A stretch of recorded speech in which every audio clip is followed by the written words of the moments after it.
Okay, so I have a slideshow that I'll send out right after this. This is the one that's here that we're going to go through. And there's an agenda and so forth, which we'll get to in just a second. But first, I wanted to start the introductions. And so most of you have, well, every one of you has gotten emails from me, I think.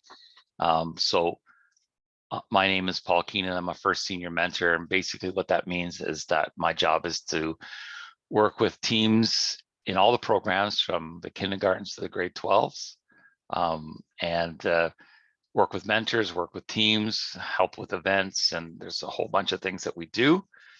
And part of that is I work with the teams, the FRC Rookie teams every year in Ontario, although I have worked with the teams in Manitoba and Saskatchewan and some of them in BC to help them get their grant, which has changed names over the years from the Argosy grant to the Rookie grant to the New Team Growth grant to the New Team grant. So, but it's all worked out the same. And we've been very fortunate in Ontario that everybody that has applied for the grant over the years has gotten the grant. And new to us this year, but not new to FRC, is William Neal. He's the FRC program manager. And maybe William, you can tell us a little bit about what that is and what your background is. Good evening to all our rookie team mentors and teachers. It's really great to meet everyone. I worked at international secondary schools for about 25 years, and during the last 5 years of that, my students approached me and we started a FIRST robotics team, and that really transformed my career and helped me to achieve what I'd always wanted to do, was to have a coherence in the classroom where we're working on one project and it connects to many outcomes. And it really accelerated the learning and made the last 5 years of my experience really memorable and enjoyable. And it just felt really natural to join FIRST, as the mission is to offer this experience on a wide basis. And I'm really happy to be here and working with everyone here to start your rookie team season. So thank you. Thanks, William. So I think we're going to do a little introduction for everybody. So we'll start with Ryan and Paul because they've been through some of this before. But basically, we just want to know where your team is located, how you got involved in FIRST, and what your experience has been. So maybe Paul, you can kick it off. I'm Paul Dawson. I'm a mentor of the new team 8789 out of Lord Dorchester Secondary School in Dorchester, Ontario. We're with the Thames Valley District School Board. It's a public school. I've been doing FIRST for about 5 years, 6 years now. I started with team 6481 out of Park Hill. We started there because we had super declining enrollment. We were down to 135 students at the school, and they were getting ready to close it. So we decided to try and do something. So we thought FIRST would be a good one to do. I left that school 2 years ago, and we had 165 students, and 40 of them were on the robotics team. So we really managed to reinvigorate the program with STEM. And coming to Lord Dorchester, they had a team 6 years ago that folded. They got down to one mentor, and he was basically doing everything and finally burned out.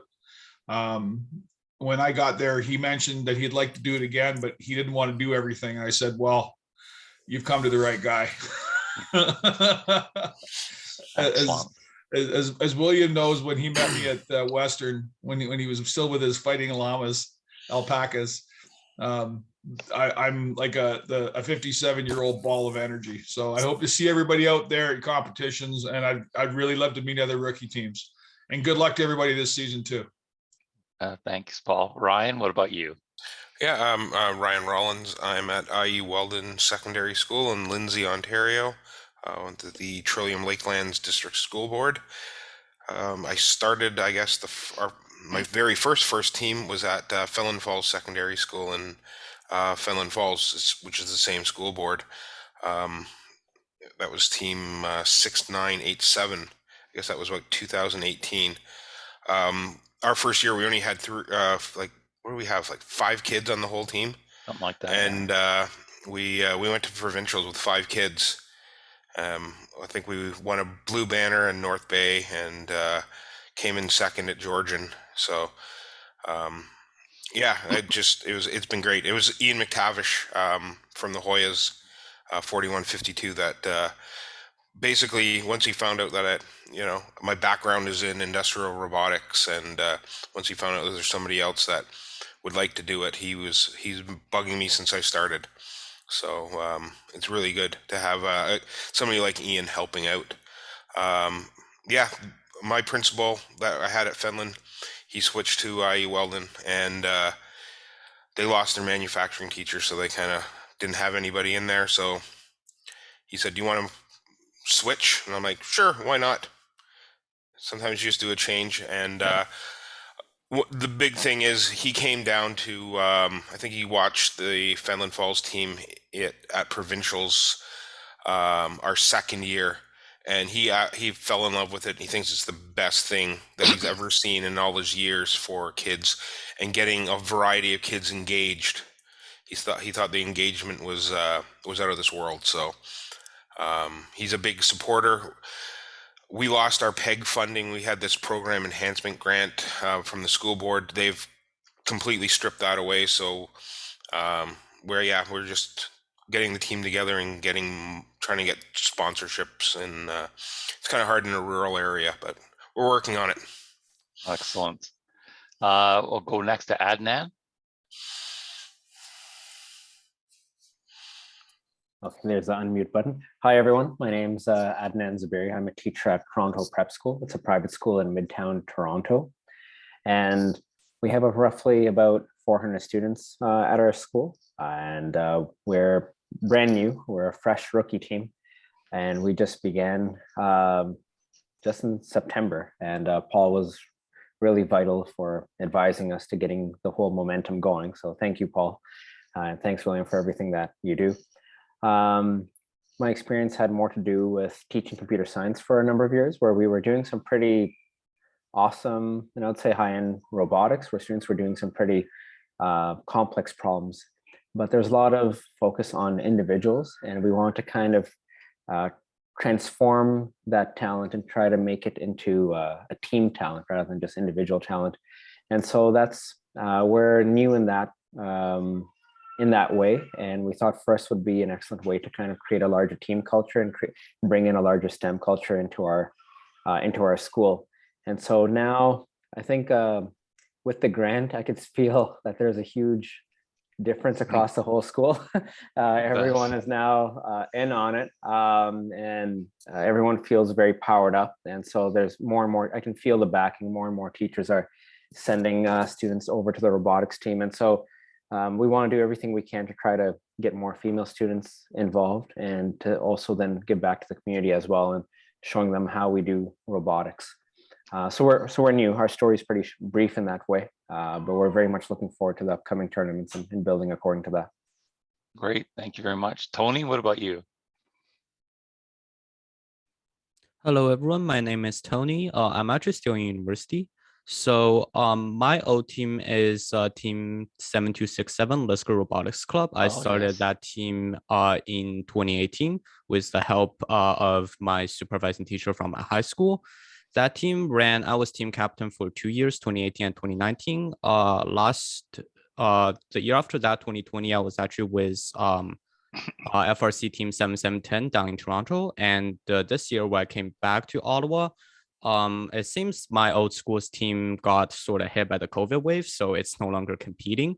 So I'm currently mentoring team 8729, which is actually a rookie community team. So personally for me, that's a pretty impressive thing. I did not really get involved until I think October-ish, but I heard from a former team member of mine that there is a new community team in town, and it's a rookie team, so I thought I had to help out. Very good. And we're going to go to your teammate, Lily.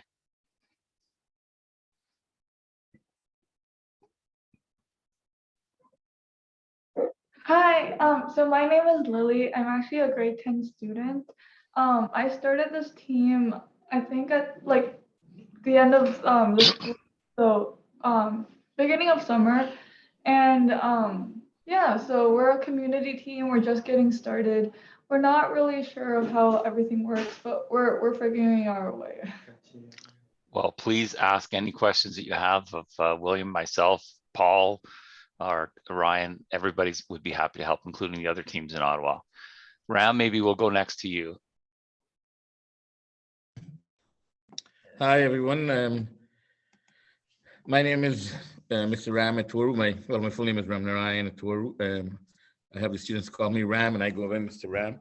So basically, my background is I'm originally from Ontario, indeed, but I had moved to Alberta for a while back, and I've been teaching in Alberta and BC. And then basically, my house got burnt in the Fort McMurray fire. I was in Fort McMurray, and so I moved back to Ontario just last year. So I'm basically new in Ontario. I'm new in the school, and so this is my first year. Actually, it's just my first semester. Well, last year I was an LTO. This is my first semester in the school. And how I got started, really, I teach computer science, and turns out the kids they're good in computer science, but for the longest while, I guess they wanted to do robotics, but there was no robotics teacher here. I know a little bit about it because I have a computer science background. Basically I can sense the excitement, or I sense the how strongly the students or how keen these students are. These are grade 12 students I have. So yeah, and so we that's how the team started. In fact, it kind of started before the last term. It was kind of all online. We just created a Google Classroom, and that was it. We didn't do anything more. But then this September, the students came back online. We came back face to face, and so that's when we got rolling. So yeah, we really got started. I'd say we did get started in September, and so yeah, I'm kind of fairly new to this. And thanks, Paul and William. Thanks, Paul, for all your help. It surely meant a lot because I'm quite busy on the job right now too. Yeah. So the big thing for me is that I'm swamped with work, having an evaluation, being new to the school, and my very first time in teaching the school. So it's a lot of pressure and everything. So thanks, Paul. But I think for me the big thing is how keen these students are. They're leading me, so that's a good thing. I got a bunch of them leading me. I'm sure you have kids just like Lily, and then alumni will be just like Tony when they get finished with the Thornley team. So the students are usually the ones that drive it. So I'm glad that you've got such good ones there to help you out. I know the school I taught at when my team started was about a kilometer from Ram School, and it's the same students, and they're great kids. That's why people stay at those schools for so long. So oh yeah, I wishing you forgot all to the mention best. this school. Yeah, sorry, I'm at Thornley School, and I'm at Thornley Secondary in Thornhill, and yeah, but I live in Brampton, so yeah, brand new. And yeah, as I said, thankfully I got these kids with pent up energy to do robotics, grade 12s really, and we'll see what happens when they graduate. Yeah. But I got a bunch of grade 12s that are really supporting me. Okay, thank you. Kareem? Hey, I'm Kareem Rushdie from Stratford, Ontario, and my school is Nancy Campbell Academy. And yeah, the way I found out about FRC Robotics was I have a few students right now that are very excited about robotics. And so I actually called my nephew, Lewis, and I said, hey, man, I know you make robots and stuff. Can you come help us? And he said, no, you got to talk to William Neal. And I was like, okay. And I know William, and he used to teach at Nancy Campbell many years ago.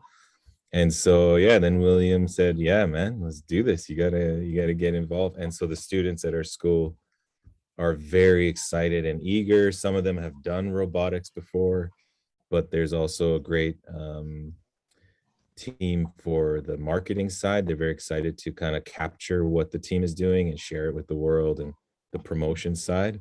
And that's one of the strengths of our school is the media, audio and video, and the arts in general. That's one of our focuses. So I'm personally excited to have something like this to help those who aren't so into the arts have something that's their thing. And so the Great. main thing our school focuses on is building unity while preserving diversity. And so we're an international private school, very small. And so we hope to bring some of that as well to the table. But we're just excited and Yeah, eager. sounds like it. Just like Lily said, we don't have any clue what we're doing, but we're just excited. So it's great to meet everyone else. That's great. I'm probably going to get this wrong, but I'm going to say is John Fung. How close was that?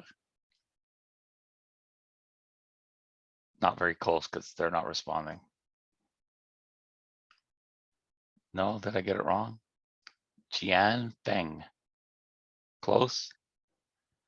Oh, well, we'll see if they join us later. And the last one I see is our song. So I guess it's an initial and the last name. There we go. Hi, everyone. I'm a parent of the Lady Wang team. I'm Okay, come here just to learn something. absolutely. Well, you're very welcome. And like I said, we're recording this so that we can send it out for people that have missed it. So again, anybody that has a question, please don't hesitate to ask as we go through. I don't think we're going to get through the whole thing we have, but I'm going to send this out and you've got lots of information there. So should work out. So that was our introductions. Here's what I'm thinking that we want to talk about. These are the big things. What are the next steps? What is this kickoff and what's a kit of parts? Something else called First Choice, the Everybot by Team 118. What's the event experience like? And the reason I'm talking about that is because people show up and they say, I had no idea. And I think the newest to the group, Ryan and Paul, who've gone through that experience as rookies, they can tell you what it's like to walk in there and see the stuff that's going on. What awards you might think of applying for and how you would do that. Third place and what that means. Rosters, so Lily's going to be on a roster and Kareem's going to be on a roster. Everybody that's involved with your team is on a roster, and that's even more important this year with the COVID issues. Then this thing called the Blue Alliance and what that's all about and how you can use that. Alliance. Yeah, that too. You know what I have? No, I never used them, but I had things Paul made up that said Blue Alliance on one side and blue, and then they flip it over and it says Red Alliance. Oh, yeah. But we never had events where I had those made. So they're still at the warehouse. Then the thing everybody has to do is lessons learned. So you have to put down to get your second part of the grant.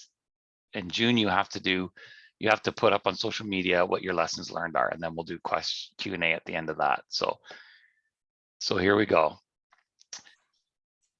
You know, I looked at this a few minutes before we started and I said, oh, do your research. That was a really poor choice of words there. I should really have done some self-editing there. But one of the things we want to talk about, and William, please chime in at any time with anything, and same thing for our two veteran rookies. You need to talk to other teams. Teams will talk to you. You may not believe it, but they will. So you can find out all sorts of stuff through the Blue Alliance, through other ways, and say, okay, this is a team I'd like to talk to, whether they're in Canada, whether they're in BC, whether they're in the United States, whether they're in they're not in Afghanistan anymore, as you'll see, but the Afghan girls that lived in Ontario for a year. But there's all sorts of things. Create sub teams. If you have lots of students, you sort of have to manage them. You have sub teams. There's a business team. There's a graphics team for designing t-shirts. There's probably outreach. There has to be fundraising teams, and students can be in multiple teams, but that's one of the ones you do. You got to so this is our next steps, in case I didn't make that clearly. You have to decide on a coding language. There are 3 that are supported in for FRC robotics. There's Java, LabVIEW, and C++. Ryan, what did you guys use at Fenelon Falls before? I think our first time we tried LabVIEW. Yeah. And what we found was there weren't too many teams that could help us with our code when we were experiencing problems. Right. So the next year we switched to Java. And that's what I mean by decide on a coding language. It has to be a decision you make based on the support you can get. Like Yeah. you will need support no matter which one you choose. Yeah, we had a volunteer that was helping us, and he knew LabVIEW, so that's why we went with LabVIEW. He was using LabVIEW in his own private company, so that's the only reason why we chose LabVIEW. But the Java was much easier, way more support. Yeah, Like, it is the most popular one in Ontario for sure. Java. Yeah, I think our guys were like doing the writing in Python and stuff or something. I'm not sure. Yeah. I do the more build on the end of it. Yeah. But that's what should be pointed out is what Ryan's indicating is you as a lead mentor, you don't need to know everything. You want to find other people that are going to support it. The fact that Ryan has a building background in robotics doesn't mean that he's going to have the coding background in Java. So you need to share the load to make sure that one of the things work. we found out after we started it was 6481 was we had 2 grade 9s that hadn't joined the team. One already could program C++ and the other one could already program Java. And it wasn't until we started asking other students if they knew people who could do any coding that those 2 arose. And now I believe one is at just got onto mechatronics at Waterloo now that she's graduated, and she's on she wants to go into the Canadian Space Agency. And it's all comes back to when she was involved with robotics, because now she came out of her shell. But the C++, we tried it, and he was the only person who did it. So if he took a day off, we had no programmer. So Java seemed to be the most cross-platform reliant especially for all the events we went to. And Paul makes a good point, because what I would say to all the coaches is, ask kids. Sometimes kids are really shy and they don't think there's a place for them. Ask them. Say, and actually the same applies to teachers and other adults. Just say, I think you could help us on this team in this regard. So, and then what I would say to Tony and Lily's team is, and if you're a community team, you might have grade 7s and 8s that are coders. The Waffles, which is a well-known team out of Kingston, they've often had their head coder would be someone in grade 8. So even though the age limit says that you're in grade 9, it's a soft limit. It's the upper one that's a hard one. You cannot be like Tony Tony has to be a mentor. He can't be a driver on the team, for example. That's only for students that are in high school or below that. So, keep that in mind. And if you're not sure about something, please ask. So where I say a dedicated laptop for coding and a different one for the driver station, I point that out because the team I have, Team 4001, we messed up. And we were using the same one for both, and kids kept yanking out the Ethernet cable when they were practicing with their robot. And then we got in the competition and it kept disconnecting from the system that was running the game, and our robot would just stop dead on the floor. So, keep that in mind. I'd also say, take a look at, and the links here will take you to some of these things. Look at the past game reveals to see the kinds of things that you're going to be asked to do. And even if you have the chance with your team in the next few weeks, try to run a mini kickoff where you say, okay, if this is the game, what should our robot be able to do? Where are the points? Where can we get points? What should it be? So analyze the game, and you can call on another team to help you with that, and they'll talk you through that. You're going to need some tools. If you're not sure what you're going to need, you can talk to somebody. I'm sure Paul and Ryan would have some good tips about that. We might send out a list from some teams to give you an idea. And then for awards, do some research, find out what the awards are and which ones you can do. And we'll talk about that one a little bit later. And then the last one there, as we've already heard people talk about, is you have to do some fundraising. There's just no way around that. Okay, so on January 8th, there'll be a kickoff. And at your kickoff that you go to, you will pick up your kit of parts. So you have to decide, because some of them are just pickup. Some of them are like Western Ontario, I think in Kingston, they hold kickoffs where people can go and watch.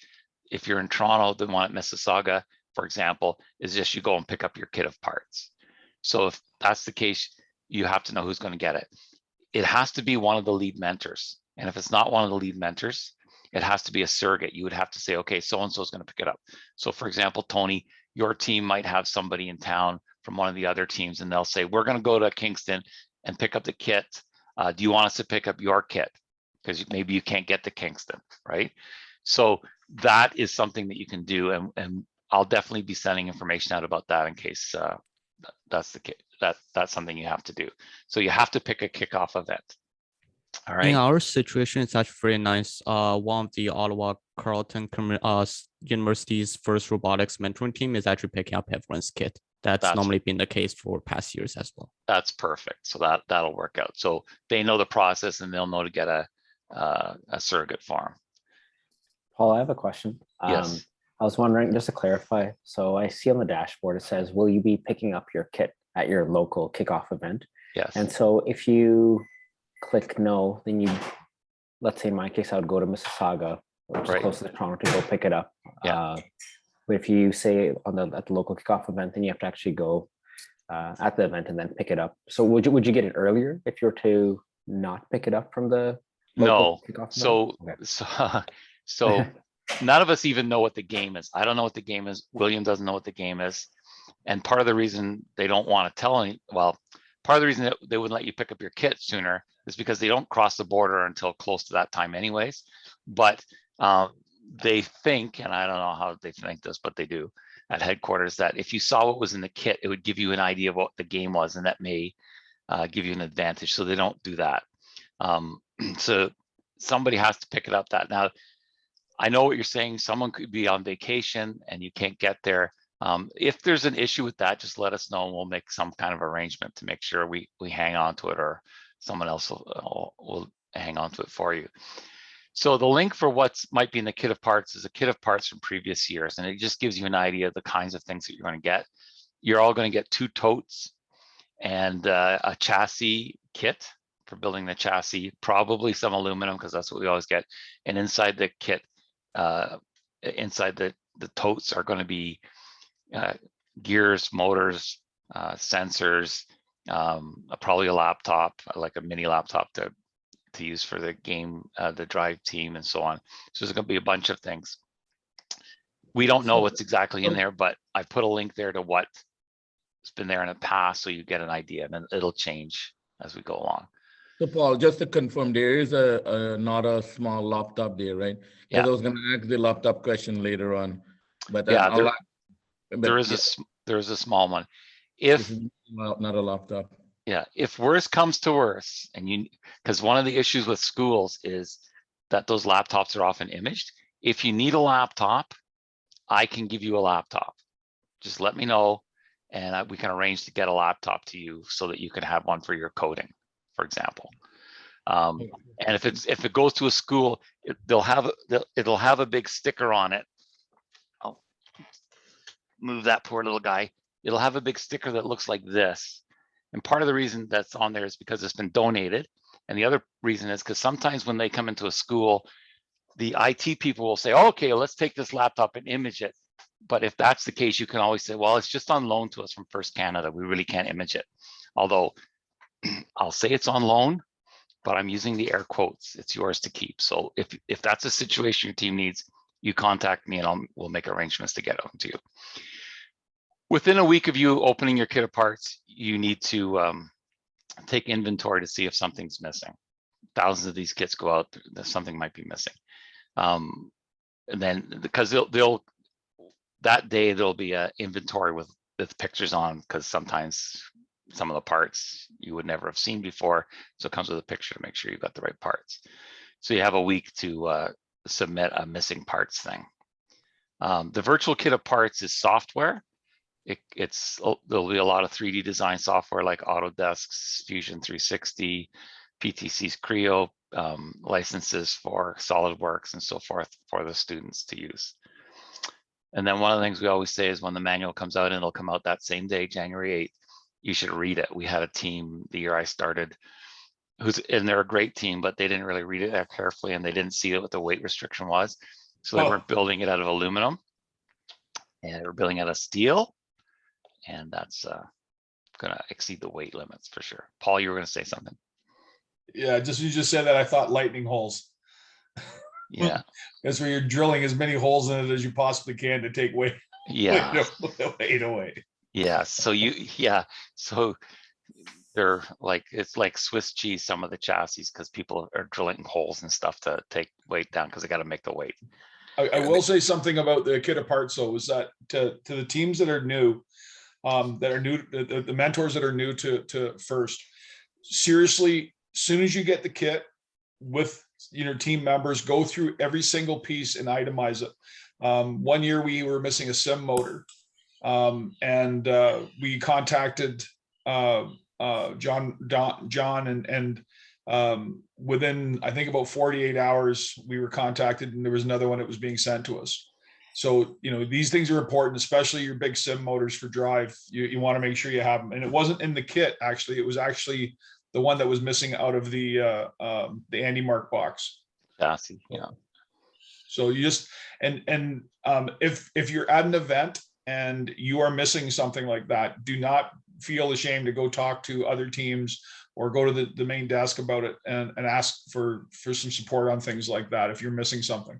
But if it's in your kit and you go through it and it's not there, contact Paul or William or John, and they'll get you in touch with who you got to talk to.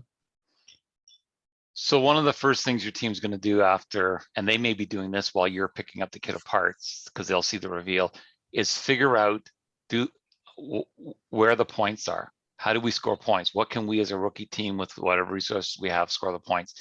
And you can contact veteran teams and they will work with you on that to give you an idea of what they would expect a rookie team to be able to do. And you can ask them questions. It doesn't sound like it makes sense that your possible opponents will help you. They will support you like you won't believe. So please ask. And there will be people around that volunteer to say, oh, if you need something, just let us know, and we'd be happy to help you, like that missing sim motor and so forth. One of the things that does occur that starting that day is there'll be groups of people like Tony, who are university students or maybe just finished, who missed the thrill of building a robot, and they'll be doing what are called Robot in 3 days, where they take the game and they build a robot that's going to play that game, and they're going to build it in 3 days. And it may not be a perfect robot, but it'll be a robot that will work. And the benefit of the robot in 3 days is they're going to prototype stuff, and so that you don't have to if you say, oh, I think this gizmo would work, and someone prototypes it and you see them in a robot in 3 days and it absolutely doesn't work, well, that then saves you a lot of time. So you want to keep in mind that.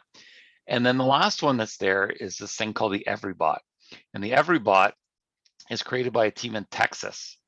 And basically what they do is they're making this robot after the kickoff that will play the game, but it can be built by a team that has low resources. So they don't have ways to drill things. They don't have tons of money to spend on parts and so forth, in addition to what they might have in the kit of parts. And they're going to provide a robot. A bunch of teams in Ontario have done it in the past. We think a bunch of them are going to do it again this year. So we're going to have something that supports that. So take a look at that. You'll see it in the links, and you'll find that it's got a lot of value there. So one of the things that Paul was talking about, the kit of parts and things missing, a lot of the stuff that's in the kit of parts is donated stuff by different companies, different tech companies, obviously. But there's another thing that they have, which is called First Choice.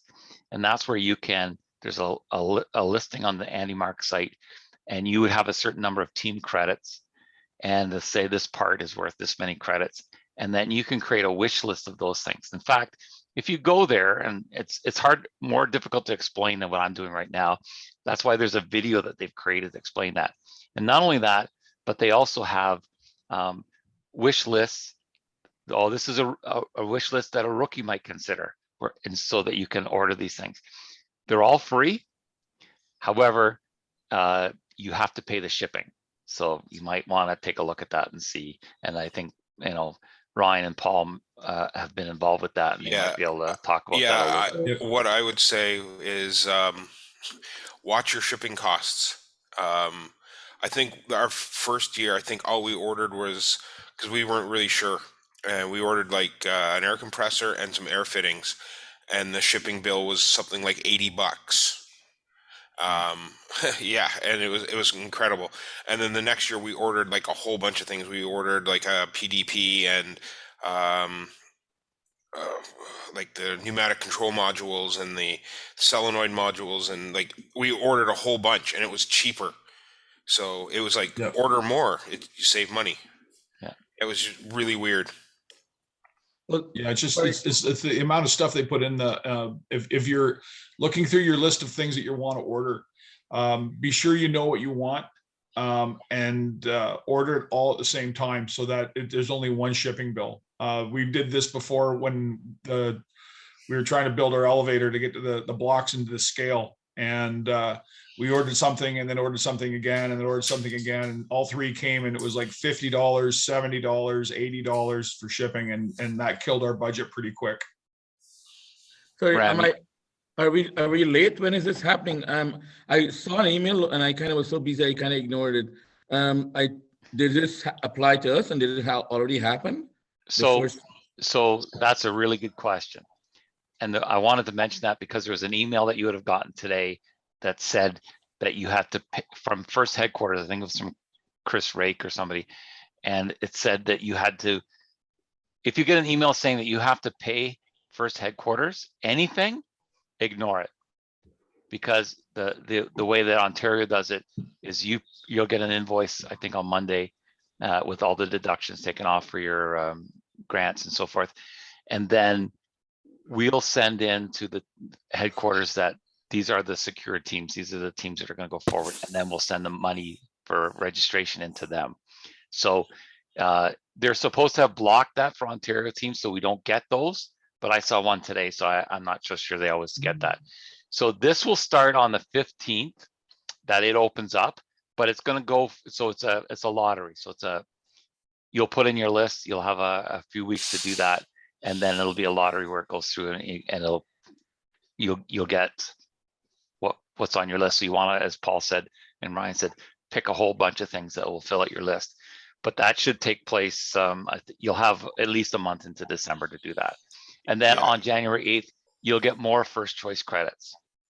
So if you don't know what to order, you can talk to somebody, but in the AndyMark stuff in first choice, there will also be a suggested rookie pick list so that you can say, oh, okay, this makes sense for us then. So just to do the Everybot, we're going to do at least 2 Everybot quick builds in Ontario. I think one of them is going to be in Kingston. One of them I think is going to be in one of the community colleges that's local in Toronto. William's fronting that, so maybe William, you might want to make mention of that a little bit. Make it close to Thornhill. Well, nothing has been entirely decided, but we are looking at a college in Toronto, a Humber College, and then a location in Kingston. 10 teams would be brought together for the weekend, Saturday and Sunday, perhaps the last weekend of January or the first weekend of February. The Team 118 is sponsored by NASA, and they do their builds in one of the NASA facilities in Texas, but they have access to some pretty amazing engineers. So they will create designs and cut lists and part lists for these robots. And then the teams at the end of that weekend will have all of the parts and possibly most of the building done of a robot that can participate in the basic elements of the game. And then you have the rest of the season to improve upon it. And Everybots tend to do quite well because they're designed to be simple and reliable, which is a very good thing to do in the robotics. You don't want to go wild and wacky.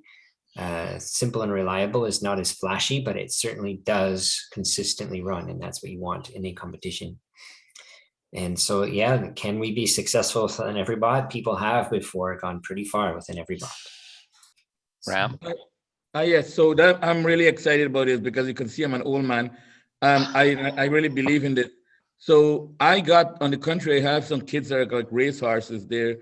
I got to always try rein them in. So my question is, I know they will be all excited to go. My question is this, should I rein them in until your event happens? Because I think I don't want him to start running off, trying to build something. So let me correct me if I'm wrong. It's not going to be too far off from the kickoff. So I should try get them to wait for us to come to this and build an Everybot. Yeah. Well, that's up to you.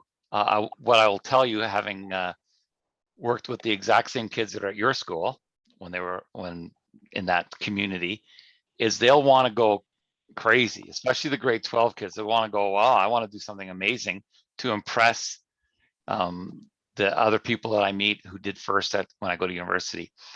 There's a trade-off. The sooner you can build a robot, the sooner you can drive it, the sooner you can make modifications. If you're going to build to the last second, and the kids will do that, they'll want to build to the very last second.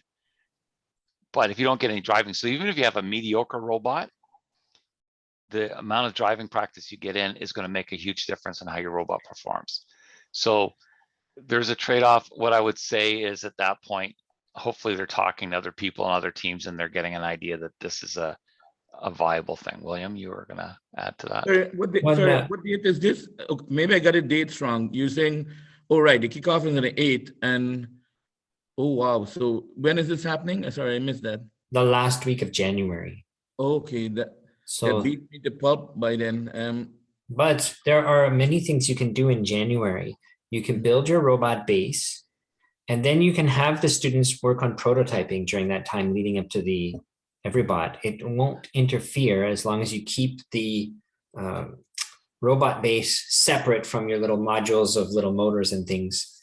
They can take those off, and then your chassis is almost ready when you're going to build the Everybot. There may be some slight modifications you have to make to the perimeter size. And as long as you don't cut anything, it won't take too long to transform that chassis to work on the Everybot. That's what I would suspect. There may be, we've been working with the NASA team, and one suggestion is that they would provide beforehand a sort of a design for where you would put the electronic components to make them work with the Everybot. Maybe there's some things like that they can do leading up to the Everybot build. During those 2 days of the Everybot, you may be able to take your existing chassis and modify it as long as you haven't done too many crazy things with it. I don't know if you would agree with that, Paul, but yeah, I would say that's a world of sense. So there will be things that the students can do, certainly coming up with strategies and making decisions and learning about the electronics, coding. You can put the stuff together and do the coding. You can get some coding done in advance as well. And lots of sensors, and you could actually do 1 or 2 little modules just to try out little ideas even before you build your Everybot, because they could be incorporated later, or at least they will build understanding. And so, one of the big things I would say that we always did at St. Robert RAM was we always built some of the game pieces. Like if there was one year there was a seesaw, and so we built that so that the robot could test on that when we had it ready. So that takes a while to build some of those things. So that might be something to do as well. Ram, what he just mentioned was other teams in your area that are established may already start, like when they know what the game pieces are, they may start building right away. And if that's the case, reaching out to some of the other teams that are close by, you might actually find that they have a playing field set up that you can do some practice driving on. It's a big advantage. Huge. Oh, thanks for that. Thank you. I think the closest one to you that has something would be Vic Park. It's just straight down the 404 RAM. It's only about 20 minutes away on the 404. I think we talked about that as well. So one of the things that we almost always forget is what the event experience is like, so that when people go, they say, well, I didn't realize we had to do this. Like we've seen teams that show up and they're carrying the robot everywhere, and teams need a cart to take the robot, put the robot on and get it to the field and get it to the practice field and bring it back to the pit. So that's one thing to keep in mind. And that's one thing that you can be doing in advance of that as well. So at an event, your team's going to load in the robot. There's going to be a certain number of students and mentors that can go in and drop the robot off, drop off the tools, and then go somewhere else, or depends on how they have it set up. With the events this year, it'll be something like that. One of the things you have to have is you have to have safety glasses. Each team has to have safety glasses. The students should have them. They should have them with them all the time. So they won't be let into the pits without them. And then, of course, now we're dealing with masks. So everybody has to be masked at the event. That's one of the rules that I don't think is going to change no matter what happens with the pandemic.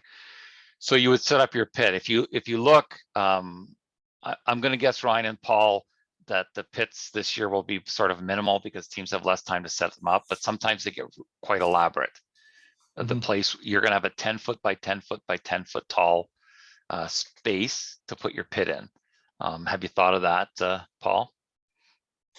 Yeah, what we've already arranged, the school has a collapsible outdoor tent.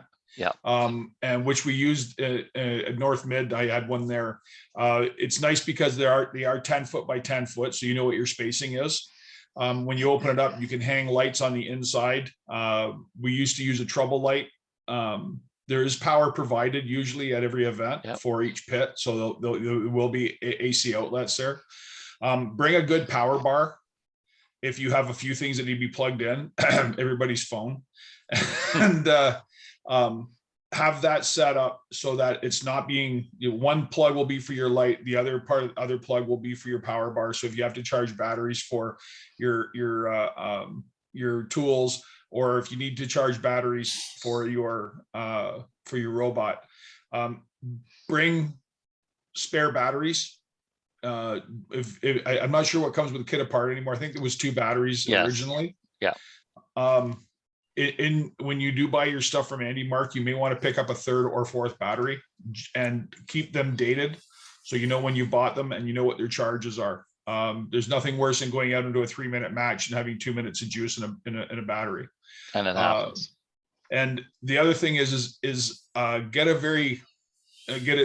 your toolbox. Some people will bring in big rolling toolboxes, but for this, because you don't have a lot of time to set up, you might want to bring it in a smaller scale toolbox and just bring the essentials. By the looks of the size of the pits that we've how much? Just this is out of curiosity, Paul. Is there gapping between the teams? There will be this year, yes. Yeah. So usually the pits are side by side. And so you get really, really well known with your neighbor if you're doing a weekend competition. But since we're doing one day, it'll be an in and out sort of thing for some teams. So you want to be able to keep it portable. And if you can keep all of your things in boxes with your team number on them, don't come in with a bunch of random different colored boxes, because at the end of the day when you're packing up, you want to make sure everything goes out the same way. So cheap totes will save all sorts of hassles. And as far as the pits go, I don't think we're going to see a lot of the ones like the R2D2 models or the 3D printer models, and some of them get pretty wild, and they get bigger. Provincials it's bigger, and at Worlds it's even crazier. So what's going to happen is you have to get your robot inspected, and at least one student has to go with that to get it inspected. There's a checklist that you'll get at the beginning of the season, what they're looking for. Essentially, the robot inspectors are looking to make sure that it's safe, that it weighs the right amount, and so forth, that you're not using things that are not allowed by rule. That's why you read the manual again. The field will be set up, and there'll be a practice field near the pits, and you can go on the field to practice. There will be a drivers meeting that the drivers have to attend, and they can ask questions and things will be explained. You're going to get a schedule for your matches, and teams, what they typically do is they'll write the schedule with the time and who their teammates are going to be on its whiteboard and what color their bumpers are going to be, because it could be blue some matches and red some matches, and they'll post it on in their pits so everybody knows and can be there on time. Then there'll be opening ceremonies. No one's in the pits, and then the first match starts, and the only people that can go on the arena will be people who have badges, driver's badges, that come from first headquarters.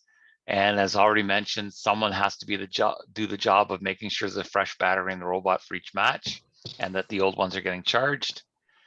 The other 2 robots that will be with you will try to meet with you before your match and discuss what roles they want to play and what based on the rules of the game. So there'll be strategy there. I already mentioned about a robot cart to get to the match. You want to practice this. Who takes it in? Where do you go? How do you, is there a special way that you set it up so that it's going to work, but you won't know until you build your robot and you see what it's supposed to do. Then after the match, you're going to return to your pit. You're going to check over the robot, see if anything's loose connection. So that's, again, someone's job. And then you're going to continue to do the same thing all day. What's also going to happen is that you're also going to be seeing judges wandering around. So there will be, we think there will be judges present. Some of the judging is going to be remote, but we still think there might be some judges present. At the same time, all of that's going on, some of your students are going to be scouting. They're going to be watching the other robots in every match to see, oh, we're going to play with that robot as a teammate. What does it do? Oh, we're going to be playing against that robot. What does it do? And it will happen that one of you is going to be like in first or second or third place come playoff time, and you're going to be put out in the field, and someone's going to put a microphone to one of the kids' mouths and say, okay, team 8729, who do you pick as your partner? And part of the scouting is to figure out, and trust me, it's going to happen to you. You're going to be a picker, and you're going to have to pick team robots, and you would like to pick robots that haven't already been picked, robots that are actually there at that event, because that's happening. And so you have to have a plan, and we'll go through more of that, but if you have some questions, you want to ask. So you want to be prepared. So a lot of that is sort of preparing for that. And then at the end, you pack up and you head home. Normally there would be awards, but those awards, there will be a few awards, and then some of the awards will be given out during a event the next week on Tuesday. So we may not get much further than this, but this would be a good place to kind of stop. So at every event, there's going to be these 3 rookie awards that can only be won by rookies. So the Rookie All-Star is the biggest one, then there's Rookie Inspiration, then there's Highest Rookie Seed. So if there's 18 teams in an event and there's 2 rookies and your team finishes 10th and the other rookie team finishes 12th, then you're winning that award. The other 2 awards are judged. And it's not always about how the robot does. And the reason I've got this picture up here is these are the girls from Afghanistan that came to Ontario in 2019, I think, William? 2019, 2018. Something like that. I mean, I have their number up behind me because I was one of the 2 lead mentors of that team just because they needed somebody in Ontario. And they competed as an Ontario team. And they were actually the Rookie All-Star. And the Rookie All-Star Provincials gets an invitation to the World Championships. So one of you will get an invitation to the World Championships. And then we'll see how that goes. But who knows if we'll be able to cross the border, right? Like, we don't know. But each of those awards gives you points, and between the 2 events that you have, the points that you get will allow you to go to the provincials. So there's 117 teams in Ontario as of today. We think there'll be 80 going to the provincials, and there'll be 2 fields at the provincials, and teams will be playing and vying for these awards. So there's 2 other awards that you can do that are submitted. So the 3 awards that are listed there, you don't submit for those. You talk to the judges when they come around. You compete, you talk to other teams, you do outreach in advance, you work with other teams, and you do whatever you can to make it a great STEM experience for your students and to promote STEM within your community, school, and the greater community. But the Dean's List and Woody Flowers Awards are awards that can be submitted. And the Dean's List is you should submit the names of 2 students. They have to be in either grades 10 or 11. And they have to be outstanding STEM students. You might already know some of them. You might have an idea. And then they compete with the other students to get interviewed. And then at the end of the day, awards are submitted. There's Dean's List finalists, and then there's 2 or 3 at the provincial championships that are awarded that. The Woody Flowers Award is for, and the students have to submit this. That would be for a mentor who's gone over and beyond, and I'll explain later on in another meeting perhaps on how to go about that, but that's what you'd want to do. The biggest award of the event is the Chairman's Award. It's not necessarily the winner of the event, it's the Chairman's Award. And you can't submit for that as a rookie, but that is kind of like the Rookie Inspiration Award, the things that you do that promote STEM within your community. And if you click on this link when I send out the slideshow, you'll see that it has a description of the awards and some of the things that you need to know. Quick questions. Oh, sorry. Yeah, go ahead, Ram. All right. So just to verify, the Dean's List Award only grade 10 and 11th? Yes. Oh, you have to be grade. My grade does be disappointed. Okay. That's just. But you have other kids, right, Ram? Right. Yeah. But because we had a rookie team a few years ago, in spite of the fact that I had said, look, you have to have other kids. You can't just have grade 12s. That only had grade 12s. So essentially, there was nobody to teach those younger kids anything the next year when they were, you're essentially a rookie again, but you don't get any of the benefits of being a rookie. So you can enter more events than the two that you've entered. You probably saw that notice. The biggest regret that rookies have is they didn't enter more events. So you might want to consider it. It may not work for you, but you want to take a look at it.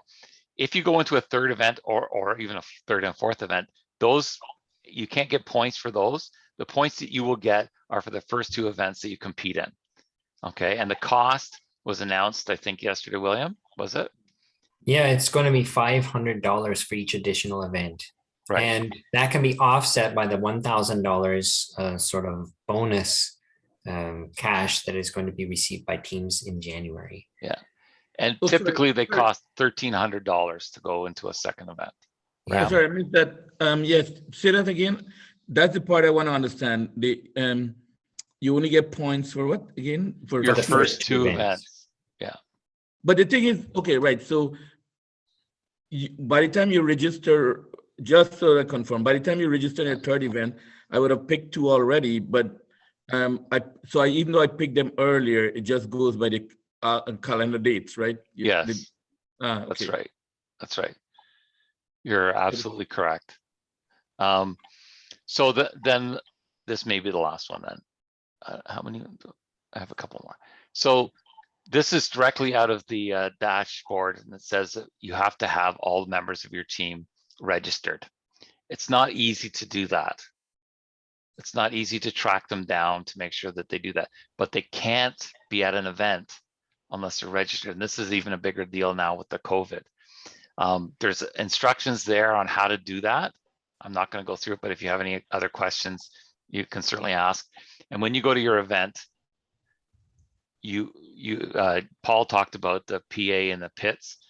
There's a central table that's called pit admin, and that's where you'd hand in your roster. So you have to hand in the roster, and everybody that's on your team, even if they're not with you, have to be on that roster. Okay. If Tony's over 18, which I'm assuming you are, Tony. So Tony wouldn't have to get a parent to do this consent and release. He would do that because he's a mentor anyways. But all the students have to get a consent and release done by their parents, and all the instructions are in there. All the steps are in that thing. You can see that, and it's all on your dashboard as well. But I will tell you, the two methods are that you get the email addresses of the parents and you invite the parent. They get an email from first headquarters with the instructions. They have to go in, create their own dashboard, create a dashboard. The students create a dashboard, and the parents have to sign off on their consent and release. However, too often, the email that comes to them from first headquarters gets into their spam somehow. So when you are going to do the invitations, let your students know, okay, I'm inviting all the parents tonight, for example, and have your parents check your spam. They should be getting something that they have to go through. The other one is that you can invite the students with their own email addresses, but they would still have to invite their own parents. The parents would have to do that part and create their own account and stuff like that. So we just did that on Tuesday at our meeting. Our whole meeting was nothing about anything but going through the sign up. And we had 22 kids in the class that were all on computers. And I think I've got 14 that have got all the emails done and back. And that's been the fastest I've had it done, is by having the kids do it and then send the email to the parents. That's been the fastest. Yeah, and that's and often what teams would do in the past few years is they would have a parent meeting and they would all do that together, but that's probably not possible anymore in a school situation. So that's a good tip, Paul. I'm going to leave it at the Blue Alliance. I would like you to take a look at this Blue Alliance. You know what? I should do this. I should take a quick look so that you can see, where did I have this here? Okay, so this is the Blue Alliance. It's got events going backwards. We're going to go and look at this one here, the Ontario District from 2020, which was one of the last events we actually had face-to-face in Ontario. It goes through the results, the rankings, the awards, the points the teams got, how many teams were there, the insights, which are just some statistical things. And then it has the results of every match, who is in that match. It has the quarterfinals, semifinals, finals, and everywhere there's this little circle with an arrow in it, there's a video of that match. So your teams can take a look at it and say, oh, okay, what is this like? What's exactly an event like? And they can go and take a look at that. And you can see, I think there's definitely some rookies in here. Let's see what it says for awards here. So there's, it goes to highest rookie seed is 80-81. So if we go back and we look for 80-81 somewhere, there's 80-81 there. Okay, so they were in the playoffs. So here's matches that have 80-81 in them. So you can go and say, oh, okay, there's one. We can go there and you can take a look and watch the match. There's 80-81 right there. And you can watch what was happening and zoom in and all that kind of stuff. And they can get an idea of what it's like at an event. Okay, and what a rookie robot looked like in 2020 and so on. And just because they were may have been the highest rookie seed or whatever, doesn't mean that their robot did anything. They're going to get points based on what the whole alliance does, not just one team. So when you see a team that's ranked way up, your team might not be great, but they might have great partners and you may be highly ranked, but that's why teams scout, because they want to see that. And so there you can see that robot is picking up balls and then doing what it's supposed to do. So it was a pretty good robot in the end, but you can see those, and there's actually commentary, you can hear it, but I don't really want to hear it. But you can find matches from all kinds. You can find out about your team. You can say, okay, let's look for 87-29. And it'll say 87-29 is Spark Youth Robotics or from Canada, Ontario. And it's a community team. This is their rookie year. These are the 2 events that they have selected.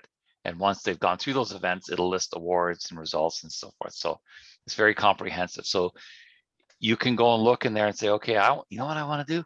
I want to look up some of the rookie all-stars. And then I want to contact those teams and I want to find out, what did you do?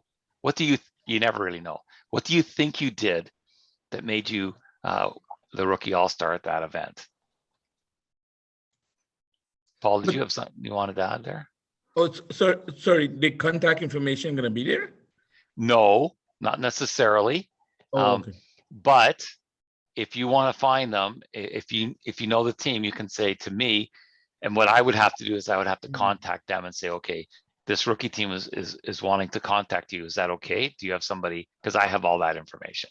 And then if they're okay with that, which they probably will be, then I would pass it on to you and I would do an introduction. All right. Right. But I think we'll stop at that point because we've taken up enough time. I'll send this thing out. I'll be happy to answer any questions that you might have. The same with William. I'm sure he's eager to get to know most of you before we meet you at the events, those ones he doesn't already know. Yeah, very glad to answer questions. Please feel free, and very happy to line up teams in your area and answer any rookie questions. We were rookies not so long ago in our team, and we had a lot of support from other teams. So it's really good to reach out and make these community connections. And that's what's so special about FIRST. It's not you're alone as a team or as a student. There's this community feel, as was mentioned by one of our mentors this evening. Yeah, and never feel like you can't ask questions. Paul, you were going to add something. Yeah, just I do have to run, but I just wanted to say something to the new team members, the new mentors. I'm just going to give you the reflection I give everybody when they ask me what it was like my first time. I did not know what I did not know. You have no idea what you don't know, and the only way to do is ask other people. Ram, you know, you look like you're the. Just a second. You and I look like we could possibly be brothers from other mothers, as you can see. We're all trying to go for the Paul Keenan beard, but it just we can't pull it off yet. But I'm telling you right now, man. You come up, ask any other mentor. If you have a problem with coding, reach out to William. He'll tell you who to get a hold of, or Paul, and he'll tell you who to get a hold of to help you with coding. If you need help with your build, same thing. You are not alone. You're not standing in a field by yourself, dude. And I hope to see you at an event. We're so far right now, we're just going to be doing both Georgians because it's the only time I can get 5 teachers to agree to take one weekend to do anything. So we're going to be at both Georgian events, but that doesn't mean that I won't possibly have my arm twisted to be a volunteer at one of the other events. So I may see somebody at one of those as well. Okay, guys, I do have to run. I'm going to put my email address in here. If anybody wants to get a hold of me, if they have any questions, this is my school one. So I will answer it immediately. And I'm glad we're doing robots again, guys. Yeah, for sure. And ladies, sorry, I didn't mean to. And I do have to run, but thanks a lot, guys. And Paul, send me that I want to use this at my next team meeting as well, so we can go through Absolutely. that with the kids. Yeah. All right. Well, Before that was good. It's good to see you, and I look forward to working with you. You too, brother. Before I leave, Blue Alliance. Excellent. Oh my gosh. Yeah. So we're going to end it at this point, but it's just the beginning. So you have a number, you have $4,000 in US cash coming in. You have a supportive community. You have excited students, it sounds like, which is great. So please, you know, anytime you have a question, no matter what it is, contact us. William will help, I'll help. We'll find a mentor for you that wants to. Ram's got a friend already in Oakville that's going to help him out a little bit. So that's wonderful. So let us know what we can do to help you along the way. Any final questions before we head out for the evening? Sorry, I have a probably somewhat technical question. Sure. Since there are only 18 teams per event this year, Yeah. are we assuming 4 alliances instead of 8? Yeah. So it'll start at the semis, right? So 12 Okay. teams will be in the playoffs, and typically what happens is there's 24 teams in the playoffs, and then there's the next 4 robots are told to be ready in case a robot gets damaged and can't compete, which happens. Some games are a little bit rougher than others. They're typically not supposed to be too rough, but yeah. So Tony, that's exactly what's going to happen. You're right. And for alliance, for district point, getting from alliance selection, it would be as if alliance 5 to alliance 8 doesn't exist, right? That's right. So yeah, that's right. So Okay, what Tony's referring to is that there's points for awards, and I didn't mention there's also points for where you finish in the standing, and then there's points for where you get into the alliance and what the values that you get. But since all the events are going to be at the max of 18, Tony, it really doesn't matter that those ones don't have points going down to the other alliances that don't exist for it. Right? Yeah, I just wanted to get a base idea of how many district points needed to make provincials, because normally it's on the 50th threshold. Yes. I guess this year will be higher because only 4 alliances. Well, I guess that makes some sense. So that's one of the things to consider, right? So we'll see. We have to see when the notes come out about what the values are going to be. But yeah, I would say that it'll be a little bit higher. Yeah. Although if it's only 117 teams and there's going to be 80 in the provincials, it might be. The last time we did it was 140 teams, and the time before that 177 teams. So we'll see. That's a good question, though. Anything else? Well, thanks everybody for taking time out from their evening, from watching the Leafs or the Raptors, because I think they're both on tonight. Great to meet everyone. I hope again to see you soon. I may in a couple of weeks time say try to create another one of these if we have stuff to discuss, if we're getting questions in that I think applies to everybody. But I may just send questionnaires out and so forth. But please, please, please don't ever hesitate to ask a question. And if you would like to be matched up with a veteran team that helps support you, just let us know, and we'll find people that are interested, because they'll be very interested. All right. So thanks again, everybody, and Thank you. and good night. Thank you. Take care. Thank you. Thanks, Paul. Bye-bye. Bye.